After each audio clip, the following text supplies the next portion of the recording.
Hello, everyone. My name is Josh, and this is the Skype for Business recap. It's not Friday morning, actually. It is very, very early Friday morning, like 12:30 Friday morning, more of Thursday nightish, if you will. And I am not able to do the show at the normal time, which is why I'm doing it so late. So I decided not to go with a good morning this time. Another reason I decided not to go with a good morning is that many of the viewers are actually not US based viewers. They are from Australia, Canada. Well, Canada's the same time zone, so that was kind of a stupid thing to say. But the UK, different parts of Europe, India, time zones from around the world. And so morning is not the most appropriate greeting for you all. I mean, this is a global community, and I want to keep up with that, right? So just hello to everyone. We will have creative ways of saying hello rather than good morning.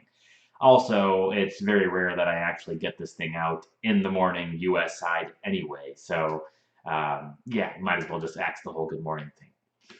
One of the side benefits to recording in the middle of the night as opposed to first thing in the morning before work starts off is that I'm not working on a cup of coffee. I'm not trying to stay awake. I'm winding down my day.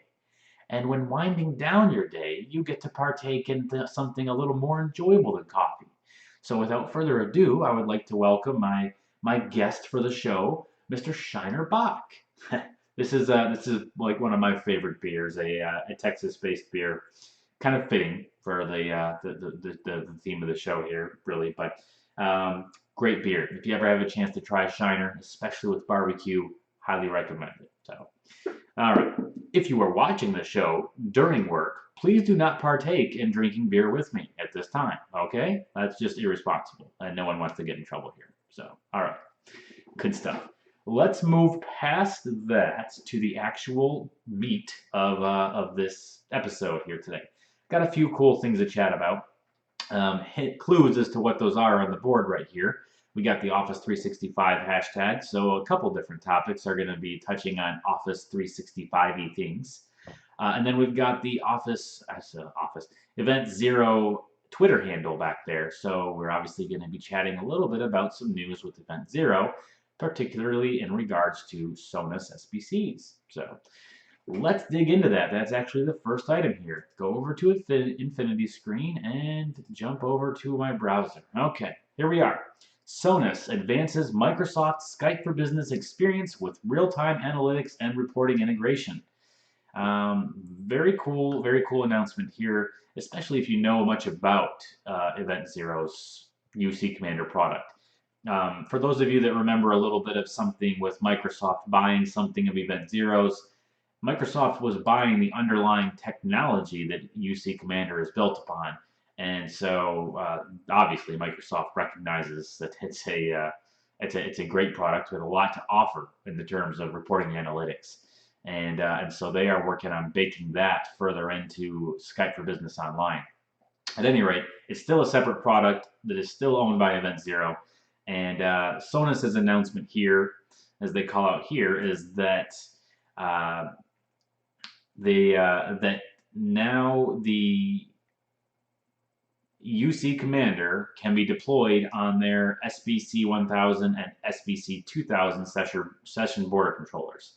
And when they say that UC Commander can be deployed, they're obviously not talking about the server portion of UC Commander. They're talking about the connectors. There are connectors that get installed.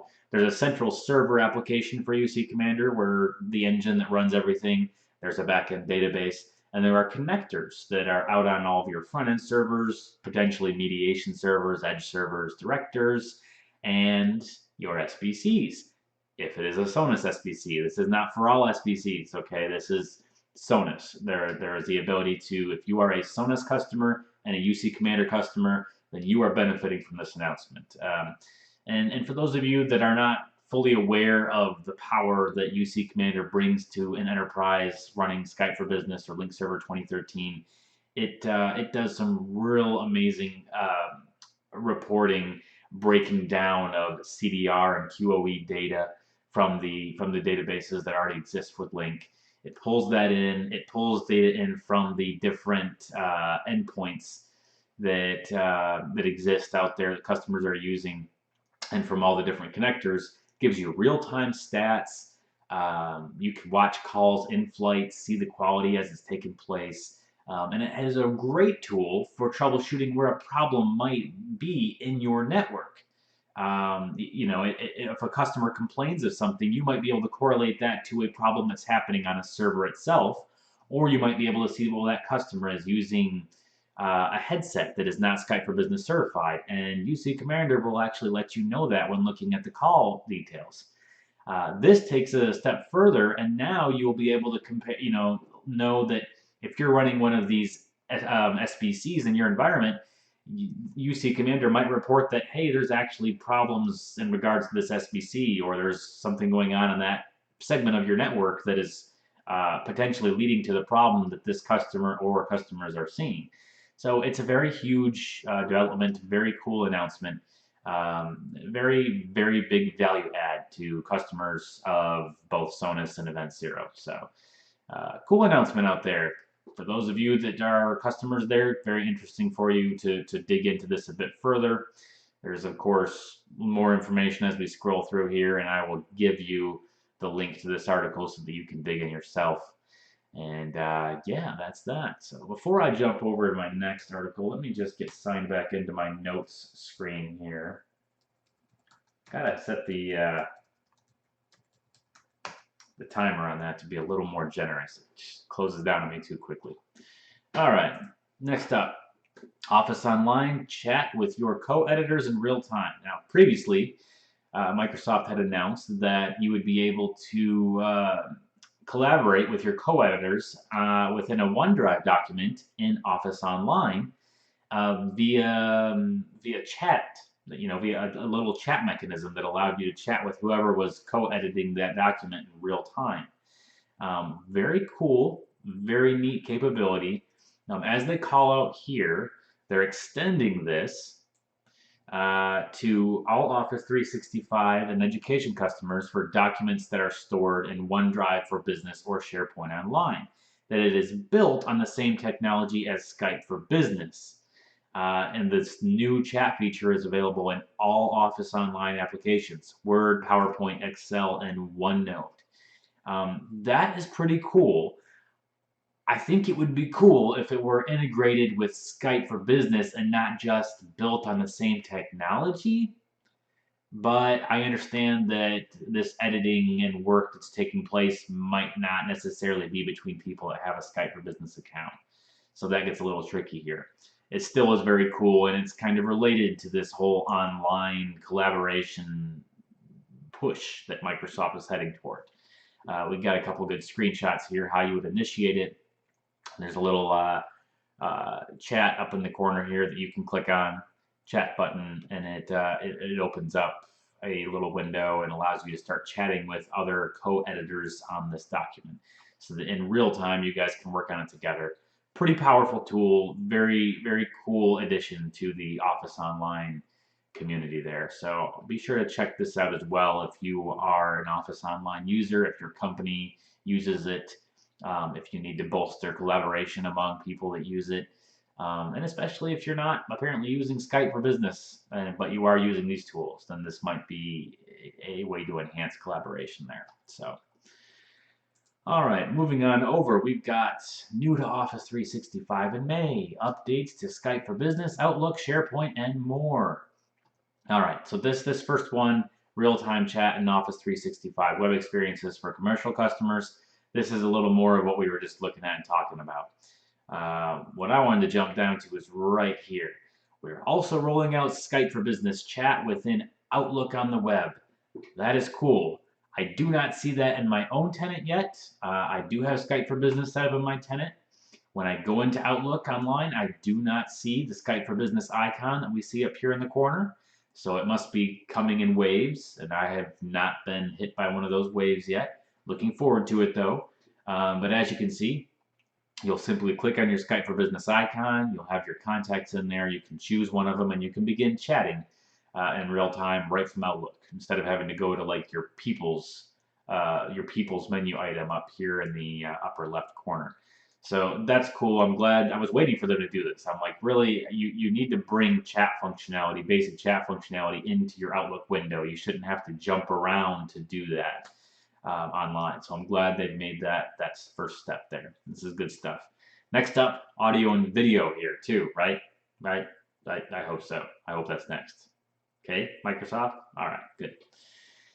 Alrighty, and of course there's a few other announcements here for things that are new, but most of these are really not things I care to touch on. So we will move on to the last topic here. And this is a great blog post put together by Damien. Sorry for butchering this. That's my thing though. Margaritis, Damien, at DM Unified on Twitter. Very, very good article here on deploying Office Online Server. Now, when I first saw Office Online Server a couple weeks back, I thought, oh, cool, they deployed some cool new on-prem sort of server that must work with Office Online in some way, and didn't really take time to read what it was at all. And turns out this is just Office Web App Server's newer version. It's now called Office Online Server. So, yeah, that's about it here. A couple things he calls out that are important. As was the case with the previous version, it is not supported to install this on a server with other applications like Exchange or Skype for Business or a domain controller. So don't do that. He also mentions this needs to be on Windows Server 2012 R2. Can't put it on 2008 or 2008 R2. Lists out some prerequisites. Actually gets into some issues that he ran into as far as needing to install some patches. And he just goes through this step by step, breaking it down for us real simple so that we can move our whole deployment into the modern age with the newer server versions. Really appreciate the work you put into this, Damien. Thank you. This is a great post. Lots of screenshots. Love screenshots. They're super helpful. They really give people a point of reference rather than trying to wade through a whole bunch of text that they can start to feel lost and jumbled in.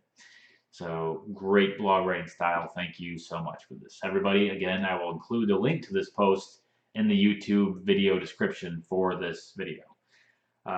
That being said, it is very late. I am ready to wrap this evening up here and maybe get some sleep at some point after getting a few more things done. So I hope all of you have a very productive Friday and a super amazing weekend. For those here in the U.S., enjoy the long Memorial Day weekend. From what I understand, Canadians got to have their long weekend last weekend, so hope you guys had a good time.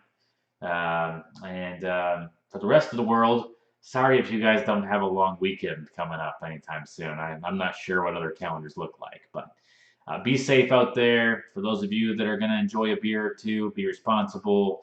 Make sure you've got a DD. All that fun stuff, right? So we'll see you back here next Friday for another Skype for Business recap. And I did all that closing without going back to my main window here. Oh, there we go. All right, man, I'm all over the place. I need to get some sleep. Okay. Thanks, guys. Have a good night. Adios.